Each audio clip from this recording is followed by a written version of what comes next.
इकडे मुख्यमंत्री माझी लाडकी बहीण योजनेच्या लाभार्थी महिलांच्या खात्यात जुलै महिन्याच्या हप्त्याचे 1500 रुपये जमा व्हायला लागलेत।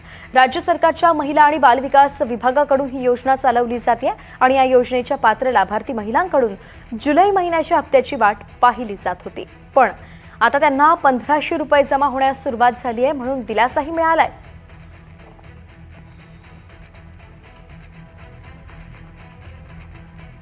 यात नाशिकमध्ये या ठिकाणी मनमाडच्या माधवनगर परिसरात असलेल्या श्री काशी विश्वेश्वर महादेव मंदिराच्या वर्धापन दिनानिमित्त प्रियंका नागरे आणि गौरी शिरसाट या तरुणींनी मंदिर गाभाऱ्यामध्ये 12 ज्योतिर्लिंगांची आकर्षक अशी मांडणी केलेली आहे।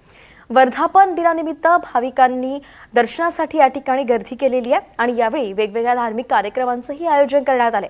मात्र हे 12 ज्योतिर्लिंगांची सजावट जी आहे ती आकर्षक अशी ठरतीये।